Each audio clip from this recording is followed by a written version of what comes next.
My mother has worked in the Ashford house since she was 19. She still works there. The Ashford estate sits on a hill above the city. Black iron gates, long stone driveway, a mansion built from pale marble that reflects the sun during the day and glows under golden lights at night. People slow their cars just to look at it. I never had to slow down. I grew up inside those gates. My name is Lillian Carter.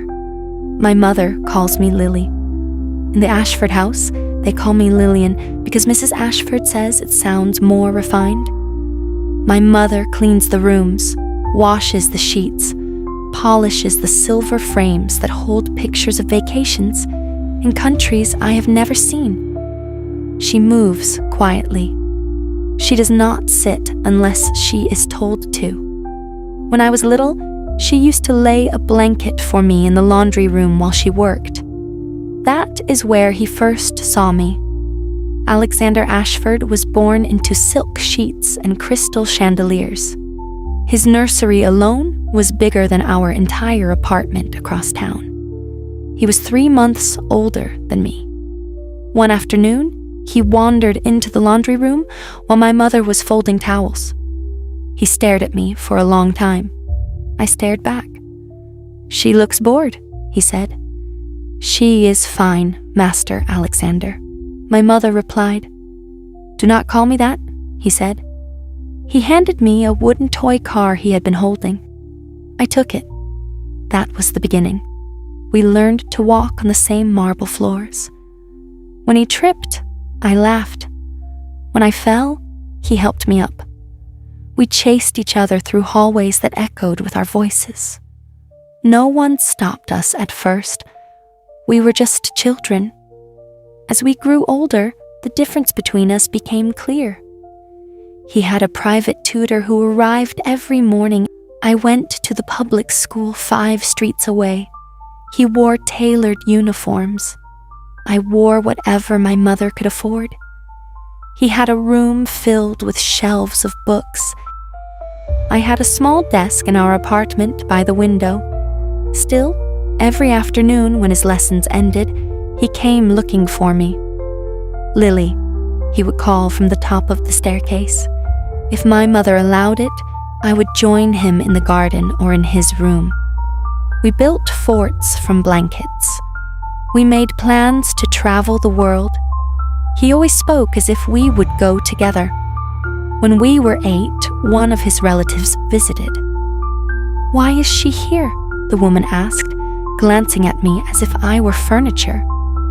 "She lives here," Alexander replied. "No, she does not," the woman corrected. He stood in front of me. "She is my best friend." He said it like it was law. That was the first time I felt proud and ashamed at the same time. At 10, Mrs. Ashford called me into the sitting room. "You and Alexander must remember your positions," she said calmly. "Friendship is sweet at this age. It becomes complicated later." I understood what she meant. I was the maid's daughter. He was the heir. The world would not let us forget. When guests filled the house, I stayed near the back. My mother reminded me to keep my head down. I watched from doorways as Alexander stood beside his parents. Sometimes his eyes searched the room until they found me. At 13, I sat on the back steps behind the kitchen after overhearing 2 staff members whispering.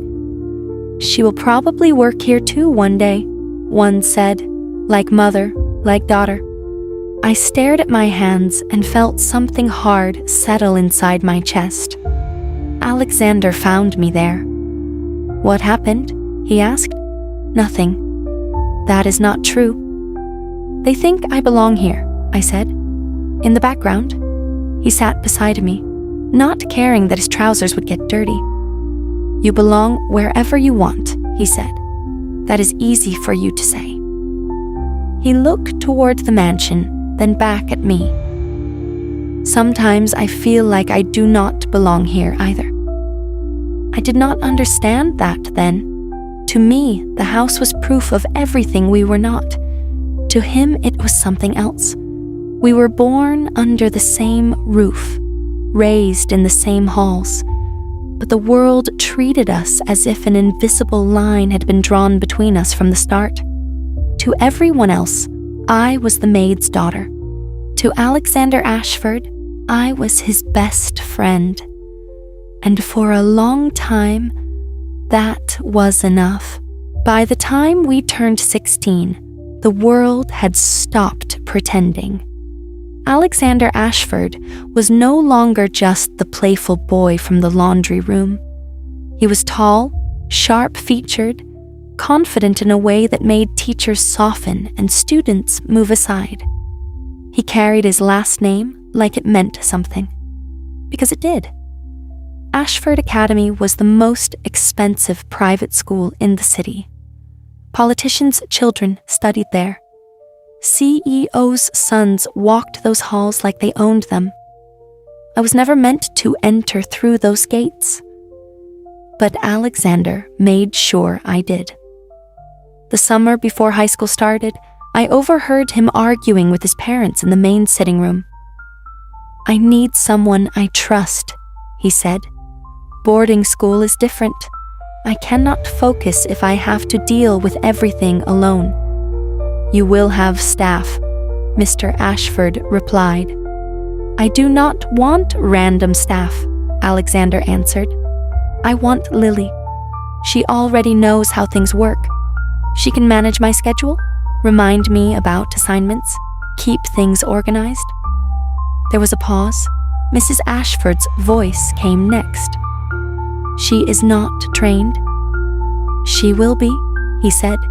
"We can arrange it." By the end of the week, it was decided. I would attend Ashford Academy under a support arrangement. Officially, I was there to assist Alexander. Unofficially, I was the maid's daughter placed carefully at the edge of privilege. My mother cried when she heard the news. "This is your chance," she whispered. "Do not waste it." "I will not," I promised. The first day at Ashford Academy felt unreal. The campus looked like a university. Red brick buildings, wide lawns, fountains in the center courtyard. Students in tailored uniforms walked in groups, laughing loudly. I walked beside Alexander. No one questioned why I was there. They assumed I belonged to him, which, in a way, I did. He made it clear from the beginning. "She is with me," he told anyone who asked. The tone in his voice left no space for argument. Inside the classroom, I sat one row behind him. Teachers treated me differently. Some were polite. Others barely looked at me. They had been told my role. But no one knew that I had always been a good student. No one knew that I ranked first in my old school. Alexander did. "You are smarter than half of them," he said one afternoon as we walked back to the dormitory wing. "Half is generous," I replied. He smiled.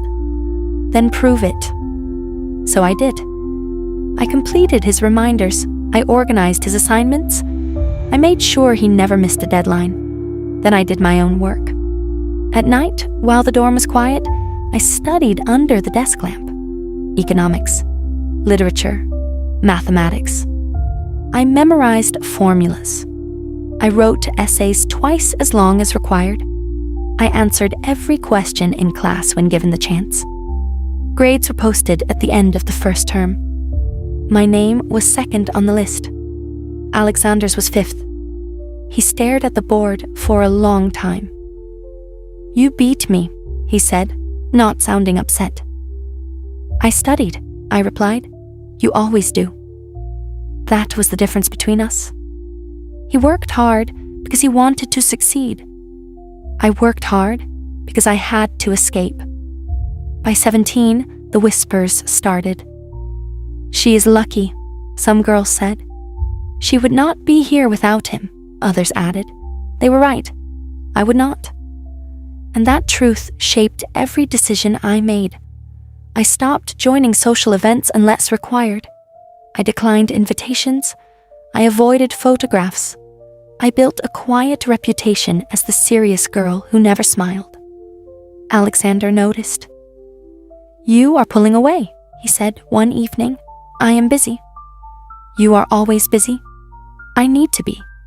He looked at me carefully. "You know you do not have to prove anything, right?" I held his gaze. "I do." He thought I meant I knew my worth. He did not understand that I meant I knew my position. During our final year, scholarship applications opened for international universities. Most students applied out of ambition. I applied out of necessity. I filled out every form in secret. I wrote essays about resilience without naming the mansion. I described ambition without mentioning the Ashfords. My mother signed the documents with shaking hands. "If this works," she said quietly, "we leave." "Yes," I answered. "We leave." She had spent her entire life cleaning other people's spaces. I would not let her grow old doing it.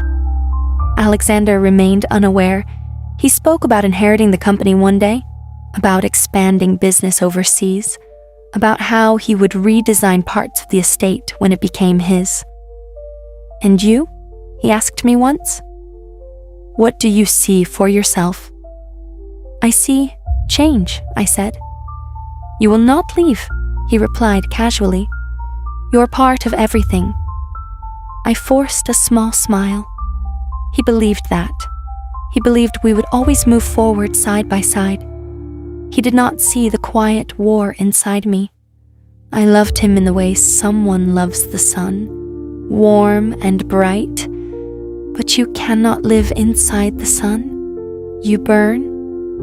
So I studied harder. I saved every stipend they gave me. Senior year changed Alexander. He stopped pretending that I was just convenient. He waited for me outside every class. If I skipped lunch to study, he brought food to the library and placed it in front of me without asking. "You forget to eat," he would say. "I do not," I would reply. "You do." When I caught a fever during winter exams, he did not attend a single after-school event. He sat beside my dorm bed with his laptop and handled his meetings from there.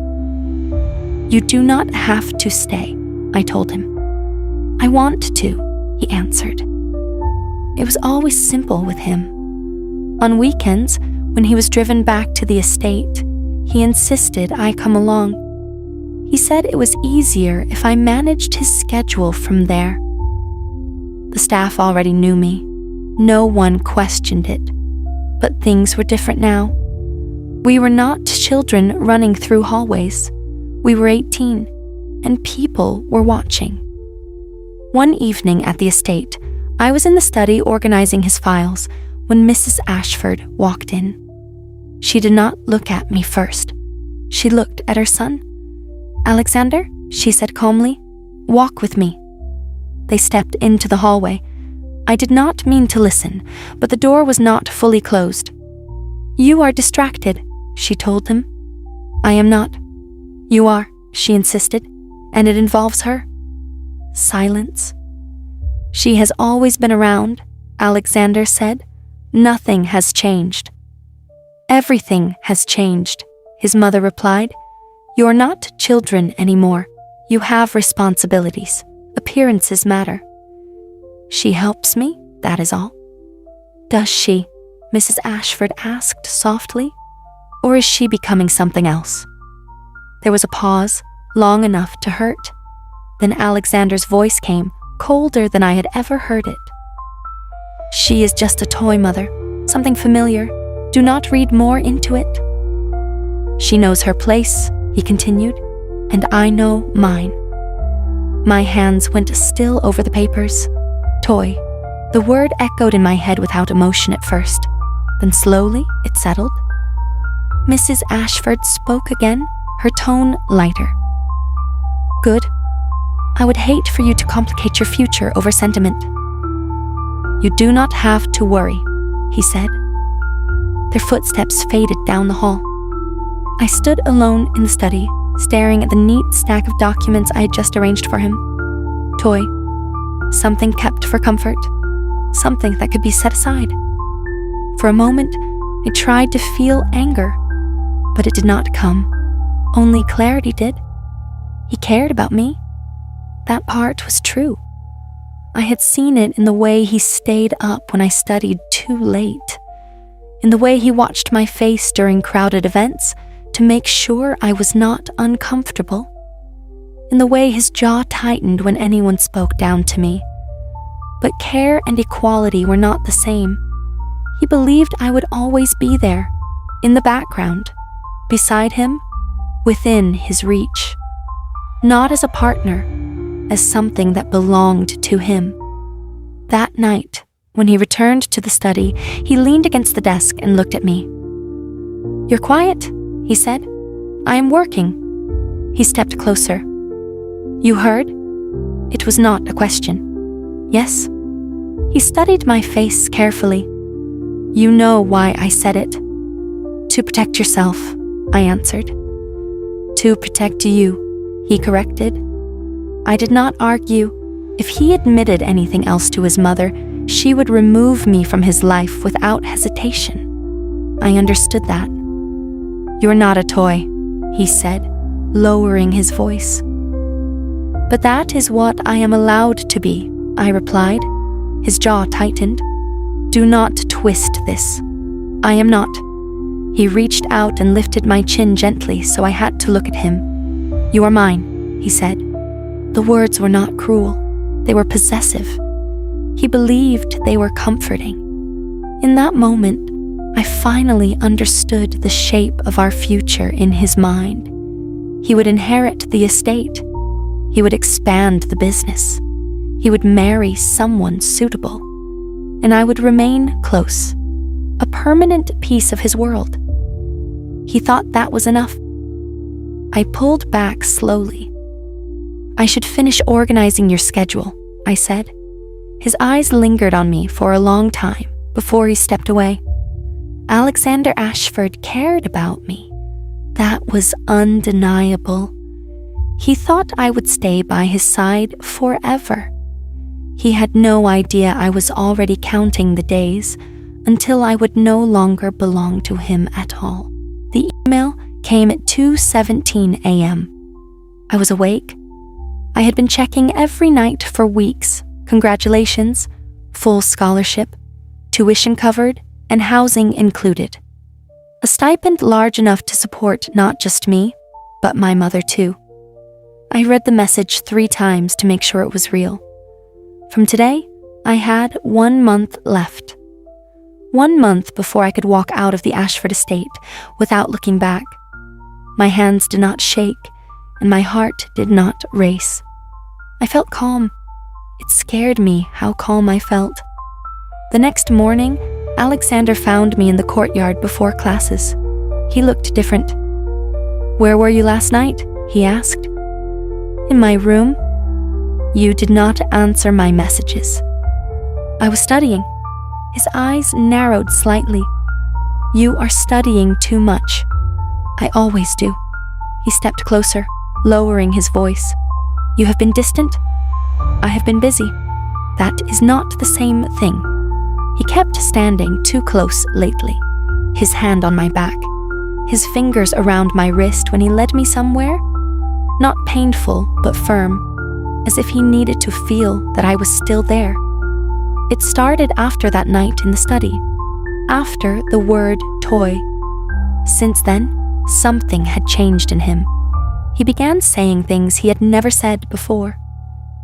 "You belong with me. No one understands you like I do." At first, I told myself he was just protective. Now, I was not sure. One evening, I stayed late in the library to review scholarship documents. When I stepped outside, he was waiting. "How did you know I was here?" I asked. "You always come here when you're thinking." He took my bag from my shoulder without asking. "You do not have to carry my things," I said. "I want to." We walked in silence. Halfway to the dormitory, he stopped and turned to face me. "Tell me the truth," he said. "Are you planning something?" My heartbeat remained steady. "No." He studied my face carefully. He had always been good at reading me. "You would tell me if you were thinking about something, right?" he asked. The question felt heavier than it should have. "Yes," I said. It wasn't a full lie. I planned to tell him. I just had not decided when. He exhaled slowly and pulled me closer. His hand settled at my waist. "You are mine, Lily," he said quietly. "Do not forget that." The words were softer than before, but stronger. That night, back at the estate, Mrs. Ashford hosted a formal dinner with important guests and future alliances. I stayed near the staircase as usual. Alexander stood beside his parents, composed and confident. He looked like he already owned the world. At one point, a girl in a pale blue dress approached him. She was beautiful, the kind of girl who belonged in that house. They spoke for several minutes. I watched without expression. Then his eyes lifted and found mine across the room. He excused himself from her immediately and walked straight toward me. "Why are you standing alone?" he asked. "I prefer it." He held my chin gently, forcing my gaze up. "I do not like when you disappear into corners." "I am not disappearing." His voice dropped. "You do not get to fade away from me." Something in his tone made my stomach tighten. "I am still here," I said. "For now," he replied. The words slipped out before he could stop them. "For now?" I repeated. He did not answer. Instead, he leaned down and whispered near my ear, "You will always stay. You know that." I had planned to tell him calmly, to explain that this was my chance, that my mother would finally rest, that I needed to build something that was mine. But every time I tried to bring it up, he tightened his hold. He asked where I was going, who I was talking to, why I looked thoughtful. He began walking me to every class, waiting outside every room, sitting closer than before. It was as if he sensed something slipping through his fingers. One night, in his room at the estate, he pulled me onto the bed beside him. "Promise me something," he said. "What?" "You will never leave me?" I looked at him carefully. His expression was not arrogant, it was afraid. "Why would I leave?" I asked. "Because you are ambitious," he said. "Because you are smarter than all of this." "Is that a reason to go?" "Yes," he answered honestly. Silence filled the room. His hand tightened around mine. "You are mine," he said again. "You have always been." 1 month. He believed I would stay by his side forever, but I was already learning how to say goodbye. One night, he came to my room after dinner. He did not knock. He opened the door slowly and looked at me as if he had been holding something inside all day. "Can I stay here?" he asked. "You have your own room," I replied. "I know. I just cannot sleep." He did not try to hide it. He looked anxious. His shoulders were tense. His eyes moved around the room before settling on me. I moved aside to give him space on the bed. He lay down next to me. The bed was small, but he did not seem to care. He pulled me close without asking again. His head rested against my chest. His arm tightened around my waist. He felt different like this. Not like the future master of a large estate. Not like the confident boy everyone admired. His breathing was fast at first. I placed my hand on his back and let it stay there. After a few minutes, his breathing slowed. He fell asleep holding me tightly. I stayed awake. Only 10 days were left. The estate held a gathering 2 days later. It was not a legal ceremony. It was a formal announcement in front of relatives, business partners, and senior staff. His father spoke about stepping back from daily control. From that day forward, Alexander would take charge of the estate. Everyone applauded. Alexander stood in the center of the hall, wearing traditional formal attire designed for the head of the family. The deep colors and structured fabric gave him a commanding presence. He looked like someone born to rule. He looked like a king. I stood near the back with the staff. From a distance, he looked untouchable. People greeted him with respect. They listened carefully when he spoke. He gave instructions clearly. There was no hesitation in his voice. The gap between us felt larger than it ever had. He belonged to this stage. I did not. After the gathering ended, he walked straight toward me. "You stayed in the back," he said. "That is where I stand," I replied. He frowned. "You stand beside me." I did not argue. There was no point. Since that night when he called me his toy in front of his mother, something had shifted in him. He had become more possessive. He wanted me near him all the time. Now that he had taken responsibility for the estate, that possessiveness had grown stronger. During the day, he was busy with meetings and management. He handled staff decisions. He reviewed reports. He learned how to run everything. But at night, he came to me. "I cannot sleep alone," he admitted once. "You managed before?" I said. "That was before." "Before what?" I did not ask. Mrs. Ashford noticed. She saw him leave my room in the mornings. She saw how he searched for me in every space. She did not interfere. In her mind, I belonged to him now. I was his only peace. She believed I understood my position, and I did. 10 days. While he stepped into power, I counted the time quietly. He believed I was part of his world by default. But every night when he held me tightly in his sleep, I reminded myself of one thing. I was not staying, no matter how much he needed me to. One day, that was all that remained. My mother finished packing before sunrise. She did not own much. A few sets of clothes. Everything fit into 2 medium bags. I had already transferred my scholarship funds into a new place that no one here knew about. I booked the tickets under a different address. I arranged temporary housing near the university. I memorized the travel route, removed any trace that could show where we were going. Not because I believed they would chase us, but because I did not want to risk it. To them, we were only staff. Still, Alexander was not predictable anymore. He had become used to having me within reach, and I did not know how he would react when that reach found nothing. This morning, he left early to handle state matters in the main office wing. He did not check on me before leaving. That made things easier. In my room, I placed a folded sheet of paper on the desk. The note was short. "Do not look for me." Nothing more. If I wrote more, I might hesitate. My mother stood near the doorway with the bags. "Are you ready?" she asked. "Yes." She looked at me carefully. "You are not scared?" "I am," I admitted, "but I am more tired of staying."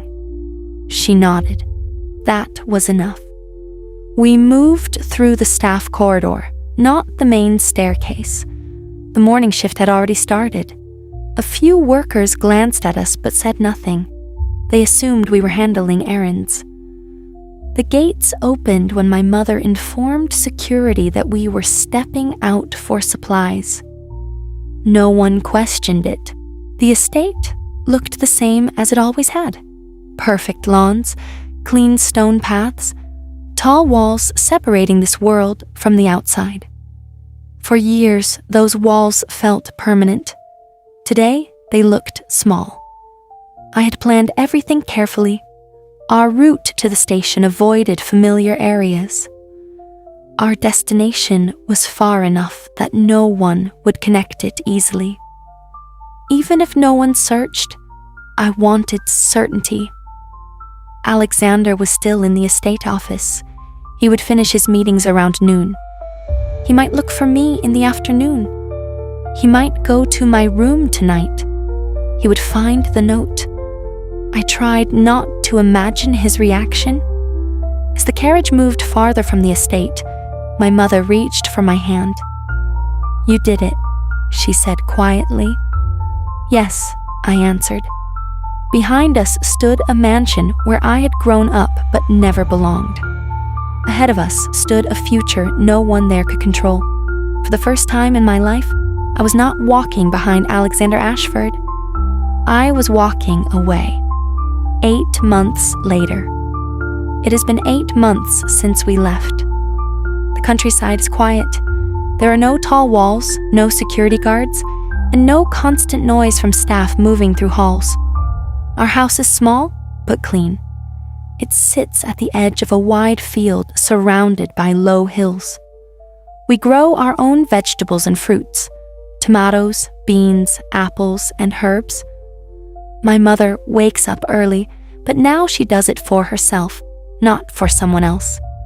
She works in the garden because she wants to, not because she has to. There's peace here. My university is 2 hours away from here.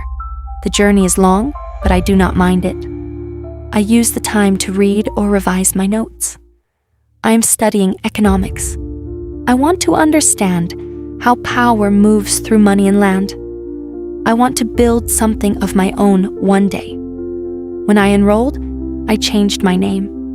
I am Lila now. It felt strange at first to hear someone call me that, but it also felt new. Layla has no history tied to a mansion. No one here knows about the Ashford estate. No one looks at me with curiosity or quiet judgment.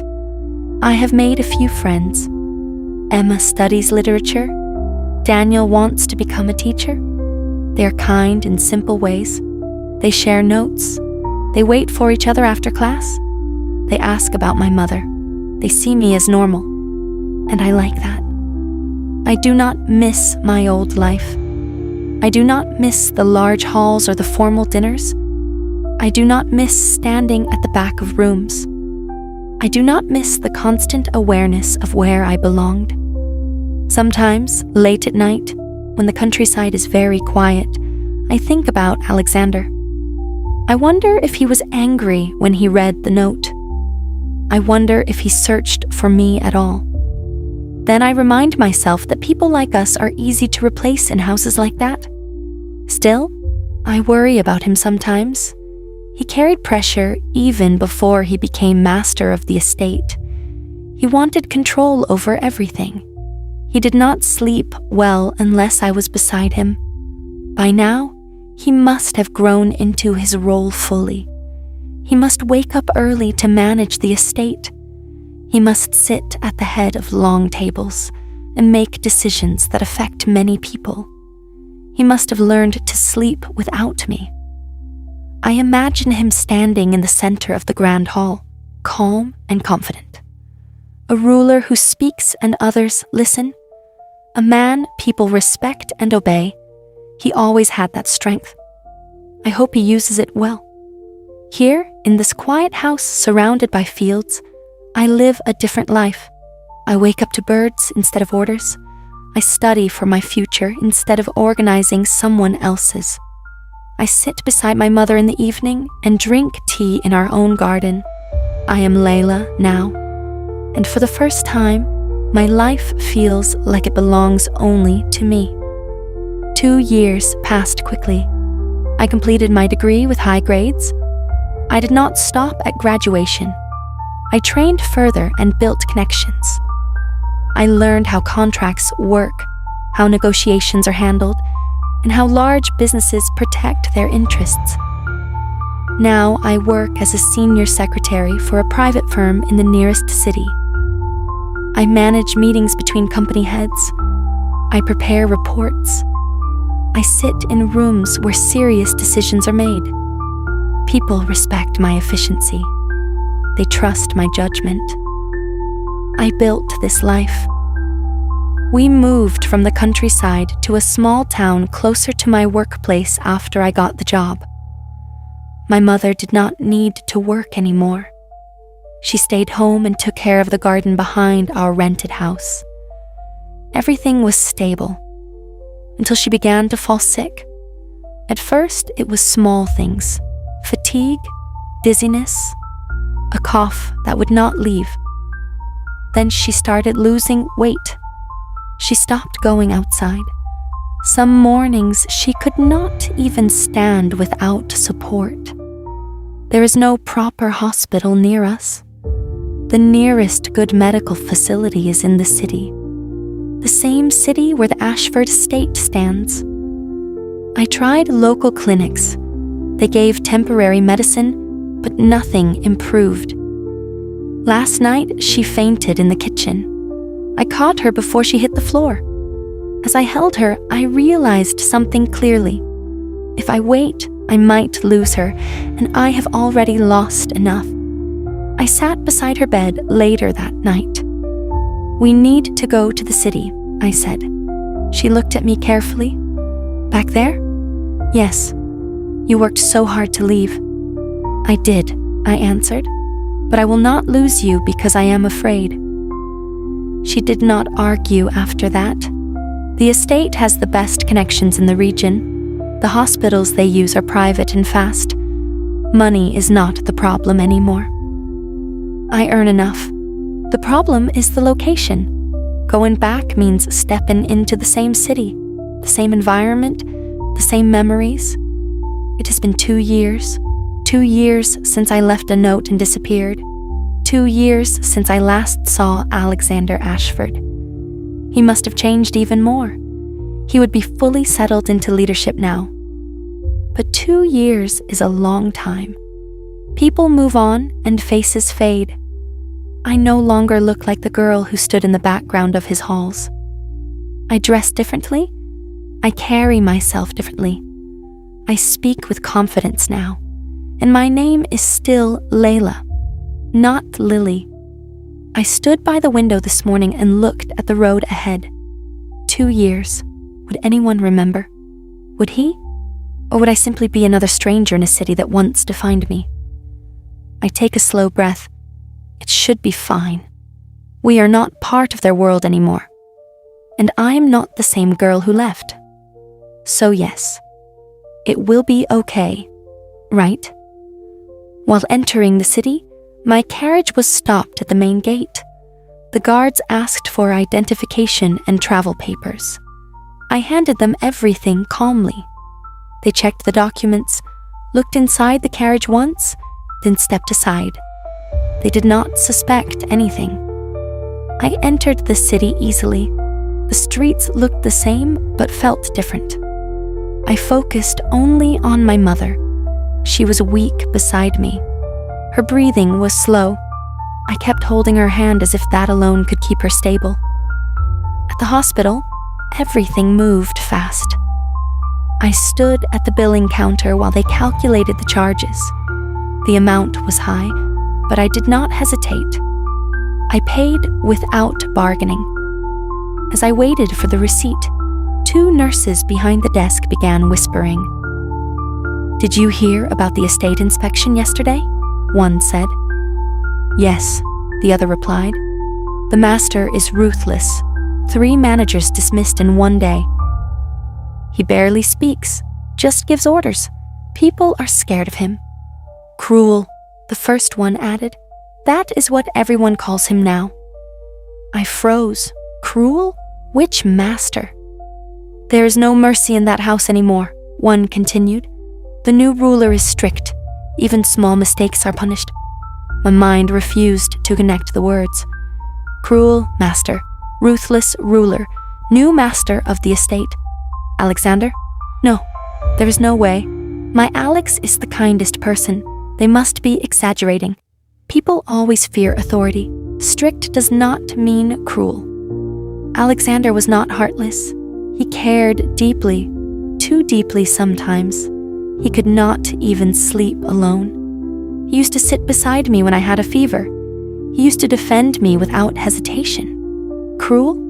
It does not make sense, unless something changed. Unless my leaving did more than I thought. I collected the receipt and walked away slowly. In the hallway, I stood still for a moment. 2 years. Power changes people. But cruel? No. They must have misunderstood him. They do not know him like I do. They have never seen the way he holds on when he is afraid. Still, a small part of me feels unsettled. What if the boy who once rested in my arms does not exist anymore? What if the master of the estate truly is someone else now? What if I am the one who does not understand what is happening? I shake the thought away. My focus must remain on my mother. Everything else can wait. Still, why does my chest feel tight? The surgery was successful. The doctor said she needed rest and monitoring for a few days. I finally allowed myself to breathe. The travel, the stress, the fear of losing her. Everything caught up to me at once. I rested my head beside her arm and closed my eyes. I did not remember falling asleep. When I opened them, something felt wrong immediately. The room was not quiet. There were footsteps, heavy ones. I lifted my head slowly. There were guards inside the hospital room, 4 of them, standing near the door, standing near the window, watching. My heart began to pound. "What is going on?" I asked. No one answered. Then I heard a familiar voice. "Welcome back, my beloved Lily." The air left my lungs. I turned towards the doorway. He stood there. Alexander. But not the Alexander I remembered. He looked taller, broader, dressed in dark formal attire that marked authority without effort. He did not need decoration to look commanding. His presence filled the room. "Long time no see," he said calmly. My throat felt dry. "Alex." He stepped inside slowly. "It is me, Lily," he said. "You're Alex." No, this was not the boy who slept in my arms. His eyes were different. They were sharp, not soft. He looked at me as if he had already decided something. "You forgot to change your mother's name," he continued. I froze. "What?" "The hospital registration," he said. "You used her real name. That made it very easy." My stomach dropped. I had changed my name, but not hers. "Too bad," he added quietly. "This cannot be Alex."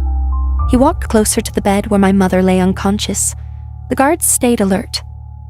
"You disappeared without a word," he said. "For 2 years." My voice came out weak. "I left a note." "Yes," he replied. "Do not look for me." His lips curved slightly, but there was no humor in it. "Did you truly believe I would not?" My chest tightened. "I did not think you would care that much," I said. His gaze darkened. "That much?" he repeated. He looked tired, not physically weak, but like someone who had not rested properly in a long time. His eyes did not blink often. "You vanished," he said calmly. "Without permission?" Permission. The word felt wrong. "I do not need permission to live my life," I said. The guards shifted slightly at my tone. He raised a hand and they became still again. His control over the room was absolute. "You were never just staff," he said quietly. "You were never replaceable." He stepped even closer.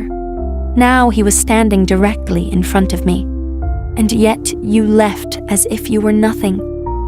His eyes moved over my face slowly, not gently, like a predator confirming something it had hunted for a long time. This cannot be him. "Alex," I whispered, What happened to you?" "You happened," he answered without hesitation. Silence filled the room. My pulse was loud in my ears. He glanced at my mother. "She will receive the best care," he said. "I already arranged it." I felt cold. "You have no right." "I have every right," he cut in smoothly. "You stepped back into my city." His gaze returned to mine.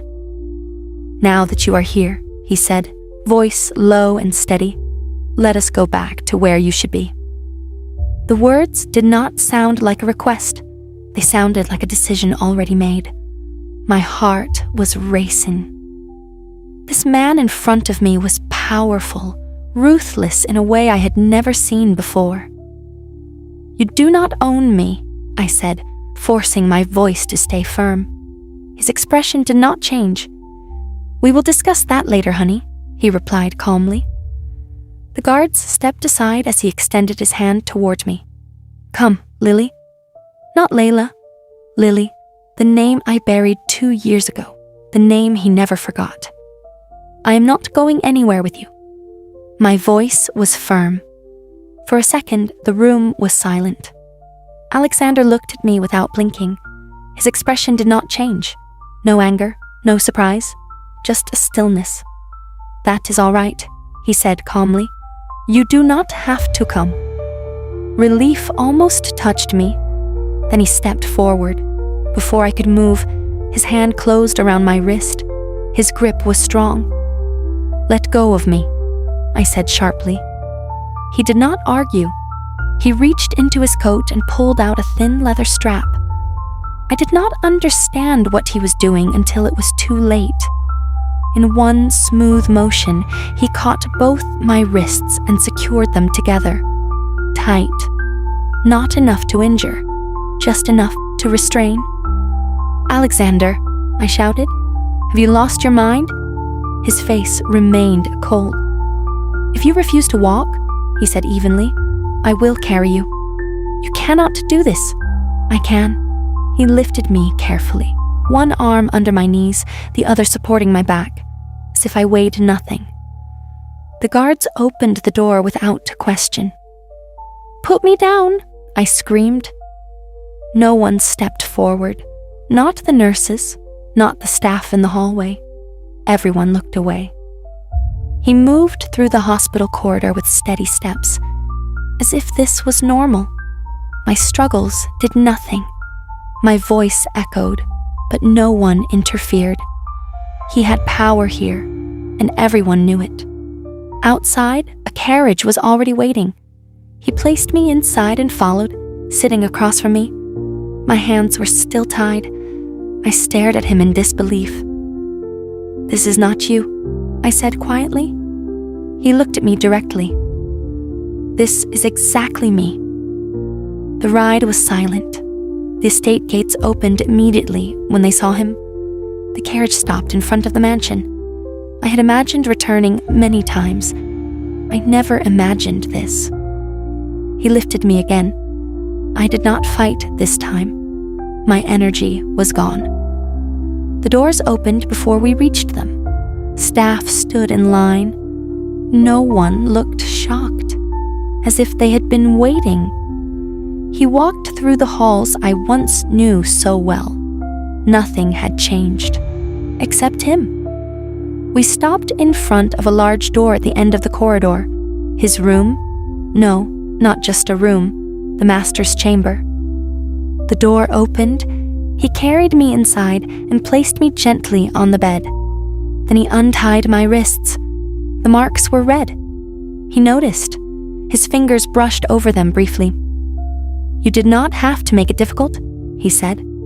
I moved away from him immediately. "You had no right," I whispered. His jaw tightened. "You left me," he replied. "That does not give you ownership over me."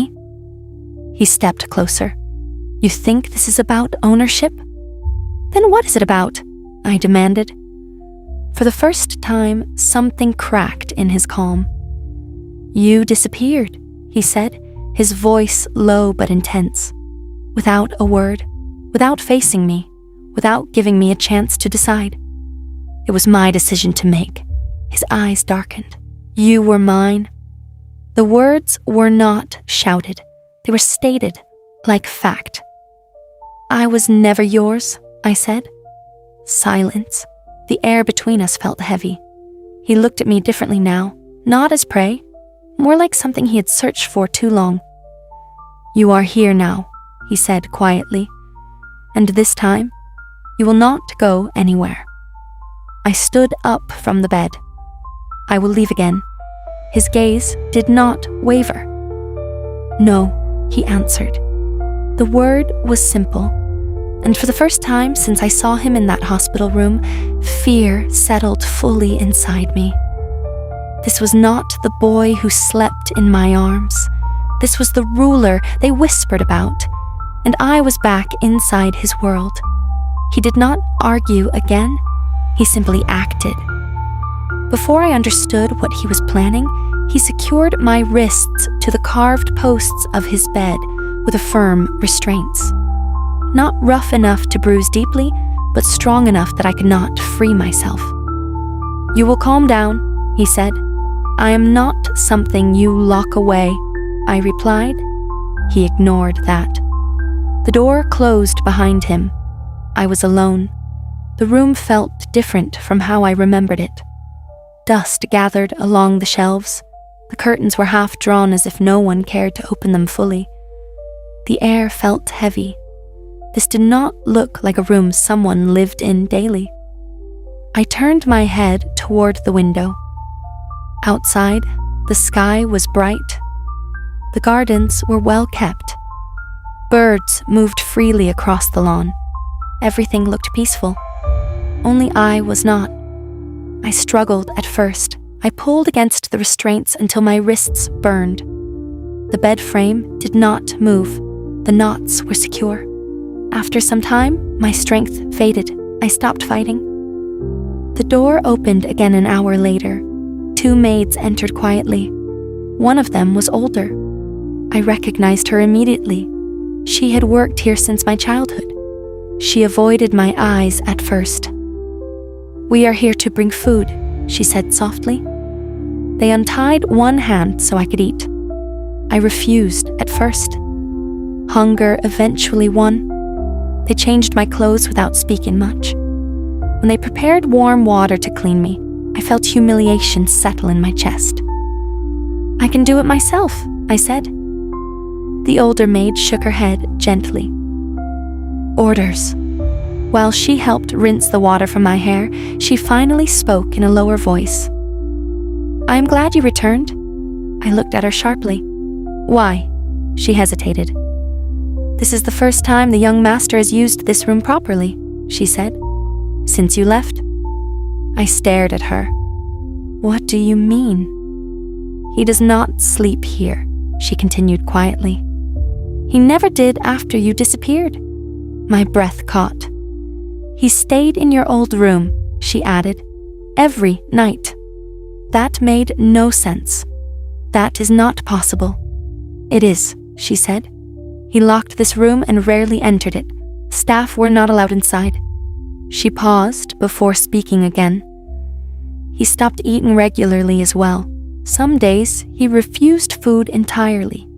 He worked without rest, dismissed people without hesitation, became cold. The word echoed, cold. People say he changed after you left, she finished. I felt something shift inside me.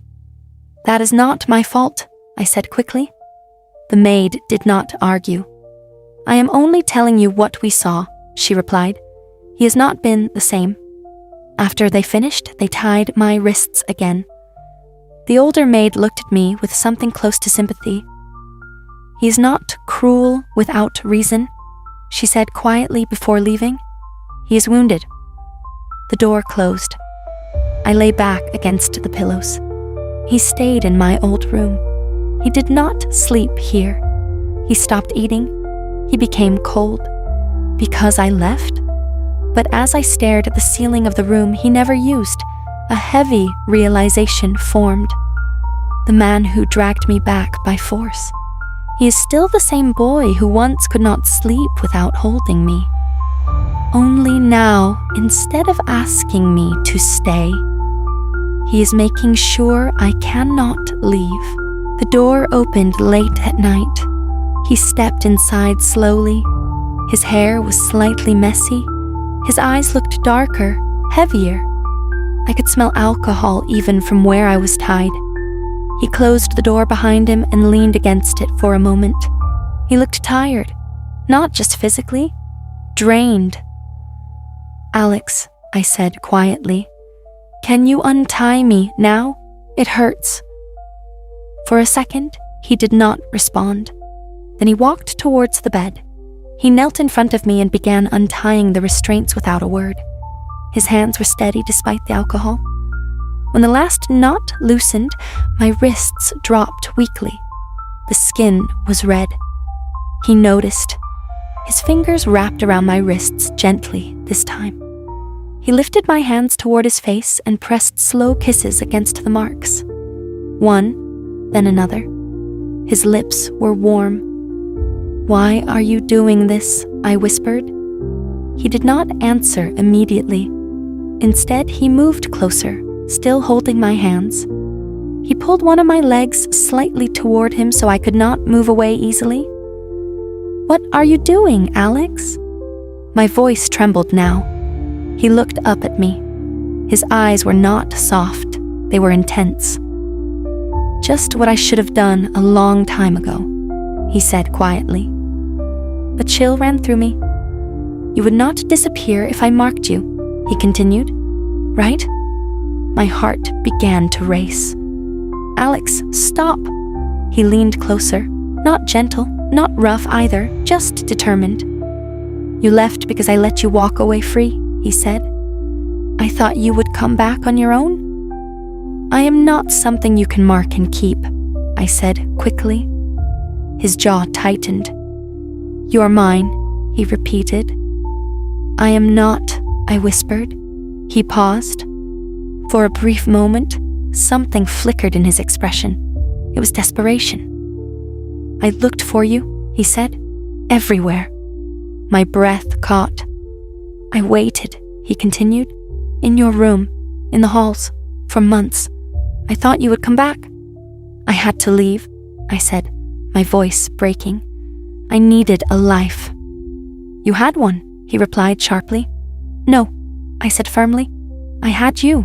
That is not the same." Silence filled the room again. He was still close, still holding me. "I beg you," he said quietly. "Please." The words hung between us.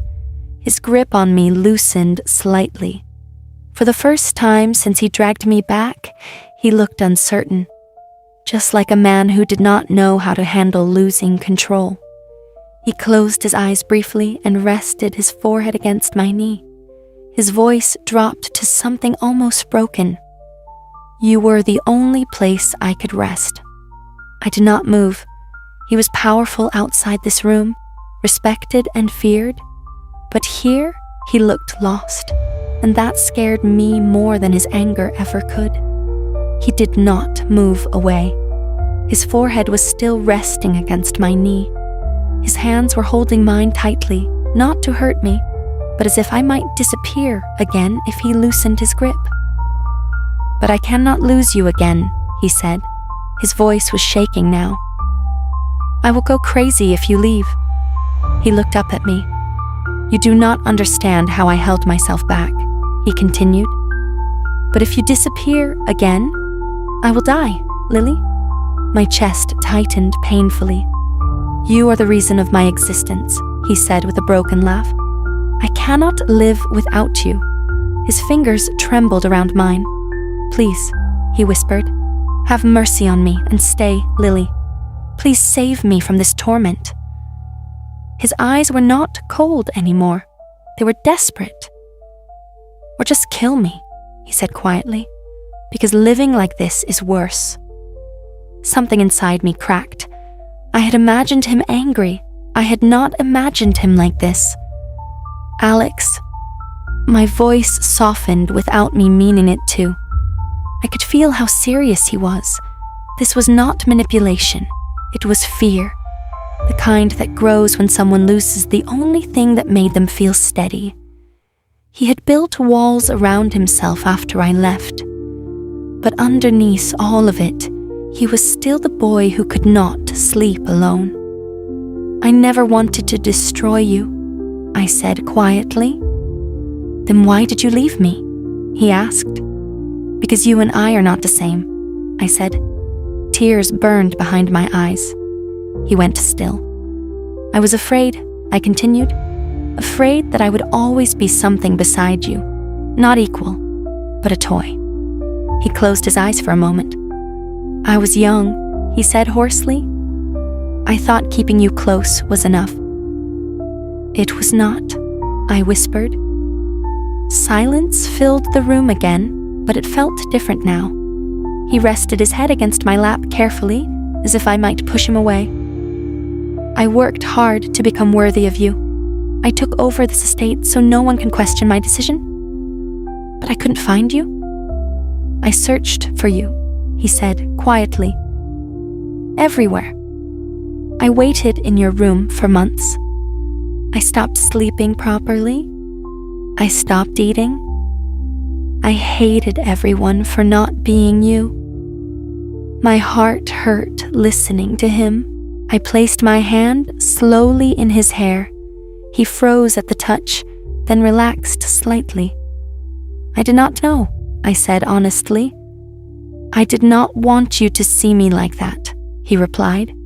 I could feel how fragile he was in that moment. Not weak, just exhausted from carrying everything alone. "I do not want you to die because of me," I said softly. "And I do not want to lose you either." His breath caught. "But you cannot make me your reason to live," I added gently. "That weight will crush both of us." He tightened his hold slightly but did not argue. "I need you," he said. "And I care about you," I answered. "More than I should." He looked up at me again. "You still love me?" he asked. He looked at me all scared. "Yes," I said truthfully, "but love cannot survive inside a cage." He swallowed. "I do not know how to love you without fearing you will leave," he admitted. "Then learn," I whispered. "With me, not by controlling me." For the first time since he dragged me back, his grip loosened on its own. He did not look like a ruler. He looked like a man standing on the edge of losing everything again. And this time, I did not see a predator. I saw someone terrified of being alone. "I love you, my dearest Lily. Everything I own is yours. But you are mine. You can argue and try to make me understand that this is wrong. But all I know is you, Lily. This is what love is to me. And that is final."